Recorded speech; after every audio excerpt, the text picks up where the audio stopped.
ญาติโยมเตรียมพร้อมเพื่อชัดการกั้งบังเงามีร่มเงาฉายาอิวะติดเนื้อเตรียมตนร่มเย็นเป็นสุขกิตติอิสริยยศได้เวลายกฉัดกางกันแล้วเนอยกฉัดเลยแห่เลยพลุกต่อไฟขึ้นเลยหลักการเด็กตีเนอสาธุสาธุสาธุขายข้าวตอกดอกไม้เนอ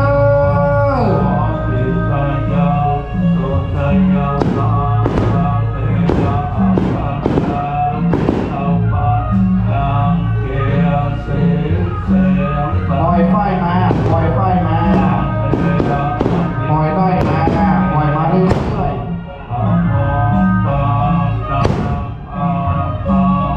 ปล่อยมาเรื่อยๆปล่อยมาเนอะถ้าไม่ปล่อยมันขาดนะปล่อยมาเรื่อยๆต้องปล่อยมาไม่ปล่อยเดี๋ยวขาดปล่อยมาเรื่อยๆห้ามคือมันย้อนย้อนปล่อยมาเร็วๆปล่อยมาเร็วๆปล่อยมาเร็วๆปล่อยมาเรื่อยๆครับอย่าดึงตั้งหัวขึ้นปล่อยไปมาดึงเนอะตั้งหัวให้มาดึง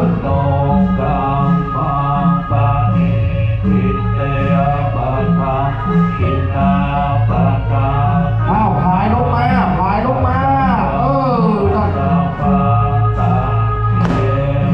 ข้าวตอกดอกไม้ลงมาเนอะ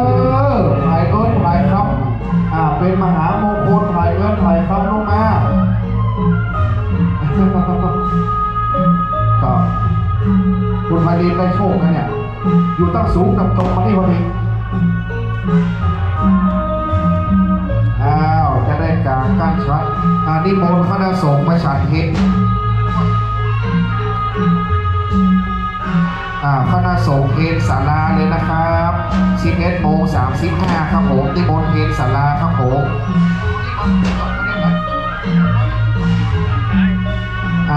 คณะสงฆ์ในเต็นท์ฉันเพลศาลาเลยนะครับศาลาประเรียนตลาดเต็นท์เลยเนอ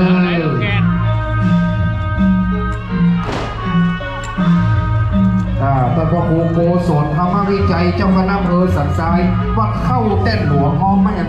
20,000ขอหลวงพ่อหายาการอาภาษสุขภาพแข็งไวพระครูโกศลธรรมวิจัยของพวกครูบาคำล่าวัดพระเต้นหลวงจะได้ยกฉัดแล้วนะจะได้การกั้นเหลือพระพุทธรูปแล้วขอให้เป็นมงคลพุทโธมังกรสัมพุโตสัมพุทโธตีปพุทธโมพุทธมังกรมากรรมสัมวัตทุขาปมุจเจเนธรรมโมมังกรสัมพุโตคัมพิโลตุตโสอนุคัมมะมังกรมากรรมสัมพยาปมุจเจเนสัมโฆมังกรสัมพุโตวรัตถินายโยอนุตตโลสังฆมังกรมากรรมสัพพโลกาปมุจเจเนปัญจมาลีทิโตนะโขมัตโตสัมภูทิมุตตมังจตุสัจจังปกาสีสิธรรมจักขังภวัตติเอเตนะสัจวัตเจนะโหตุเตจยมังกลังสัพเพมานาพลายังสุเมื่อมีโรคมีเงาติดเนื้อเตรียมตัวพระเจ้าขอเพื่อเป็นมังกรดีกับวัดวาศาสนาดีกับบ้านกับเมืองถ้าได้อยู่ดีมีสุขวัดวาการกุ่งรุ่งเรืองสาธุ